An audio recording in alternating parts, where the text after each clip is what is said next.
আজকে আমরা তীব্র অ্যাসিড নিয়ে আলোচনা করব। তীব্র অ্যাসিড নিয়ে কি ধরনের এমসিকিউ আসে আমরা আজকে সেটা দেখব। দেখো এমসিকিউ বলছি কি, তীব্র অ্যাসিড কোনটি? এই যে আমাদের কয়েকটা অপশন দেওয়া আছে, বলছে এই চারটি অপশনের মধ্যে কোনটা বেশি তীব্র অ্যাসিড। তো আজকে আমরা খুব সহজে এই ধরনের এমসিকিউ গুলো সমাধান করার চেষ্টা করব। আমি এমন ভাবে তোমাদের এই ধরনের এমসিকিউ গুলো করাবো তোমাদের কাছে কি একদম ইজি মনে হবে। তো এইসব এমসিকিউ করতে গেলে আমাদের প্রত্যেকটা অপশন কি করতে হবে, জারণ মান বের করতে হবে। আমরা জারণ মান কিভাবে বের করবো আজকে সেটা আমরা এমসিকিউর মাধ্যমে শিখবো। তোমাদের পরীক্ষায় এমনও এমসিকিউ আসতে পারে, বলতে পারে একটা যোগ দিয়ে দিয়ে বলতে পারে এটা জারণ মান কত। তাহলে এই এমসিকিউর মাধ্যমে আমরা কি দুইটা এমসিকিউ শিখতে পারবো। দেখো আজকে এখন আমরা এমসিকিউর সমাধান করা শুরু করতেছি। তো দেখো প্রশ্নটা কি, তীব্র অ্যাসিড কোনটি? তাহলে প্রত্যেকটা অপশন কি করতে হবে, জারণ মান বের করতে হবে। যার জারণ মান বেশি সেটা কি তীব্র অ্যাসিড হবে। দেখো আমরা প্রথমে করবো এই অপশনটার জারণ মান বের করবো। তো দেখো একটা যৌগের কিভাবে জারণ মান বের করে। দেখো এই HNO3 দেওয়া আছে, তো সবসময় কি করতে হয়, মাঝখানে মৌলটা কি আমার কেন্দ্র মৌল ধরতে হয়। তো দেখো আমরা কিভাবে এটার জারণ মান বের করবো। তো এই যে আমাদের জারণ মান কত, দেখো +1, এই যে মাঝখানে n আছে, মাঝখানে nটাকে আমরা কি ধরবো, x ধরবো, +x। এই যে অক্সিজেন আছে, অক্সিজেনের জারণ মান হচ্ছে -2, -2 সাথে আবার কি 3 গুণ হবে।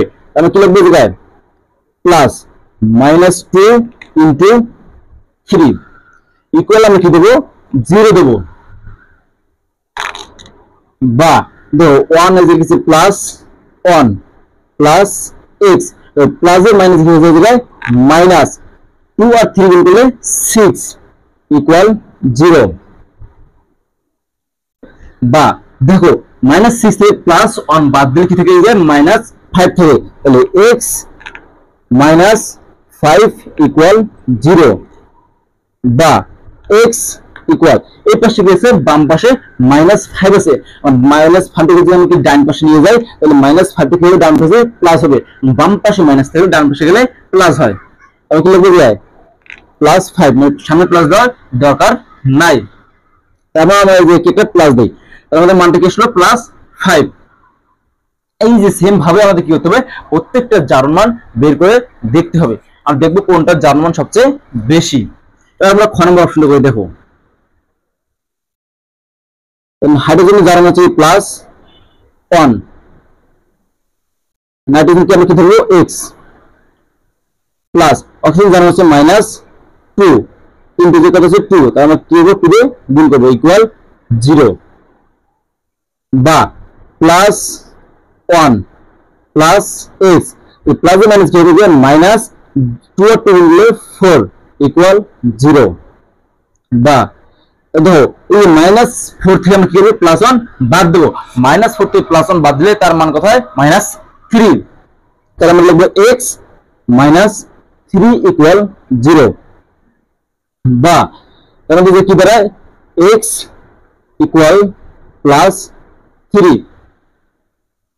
এবার আমরা গ নাম্বার অপশনটা টেস্ট করবো। দেখো এই যার মধ্যে +1 কিন্তু এই যে সেটা 2 আছে, তো কি হবে যায় গুণ হবে, প্লাস x এর যার মধ্যে আমরা কি বের করব, তাহলে x কে আমরা জায়গায় কেন্দ্র মৌল হিসেবে h ধরবো,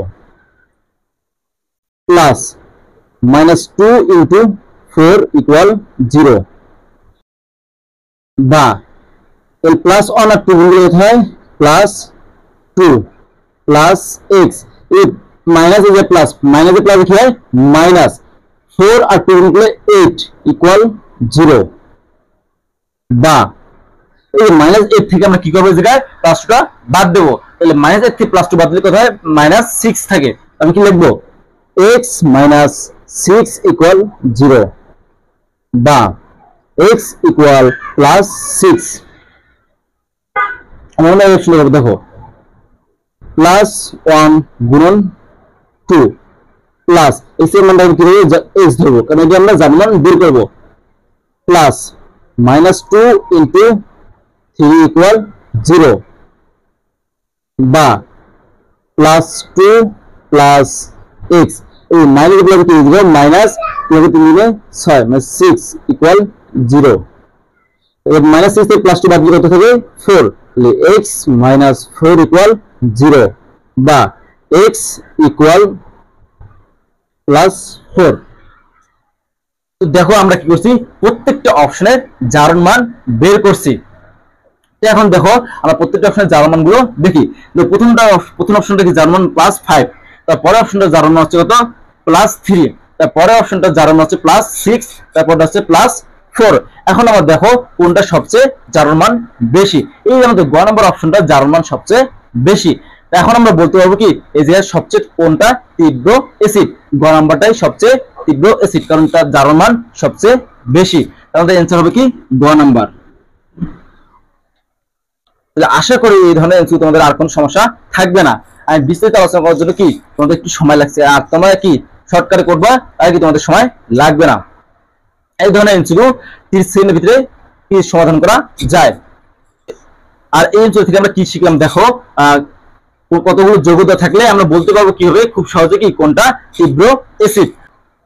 আর প্রত্যেকটা যৌগ থেকে আমরা কিভাবে কি জারণ মান বের করে সেটাও কি এমসিকিউর মাধ্যমে আমরা শিখতে পারছি।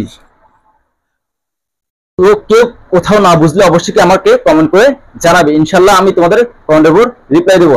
আর কোনো টপিকসের উপর যদি তোমাদের ক্লাস নিতে হয় অবশ্যই কি আমাকে সেটাও কমেন্ট করে জানাবে। আর আমার চ্যানেল যারা নতুন তারা আমার ইউটিউব চ্যানেল সাবস্ক্রাইব করে পাশে থাকবে, এবং যারা ফেসবুক পেজ থেকে দেখবে তারা অবশ্যই আমার ফেসবুক পেজে ফলো দিয়ে পাশে থাকবে। সবাইকে অসংখ্য ধন্যবাদ।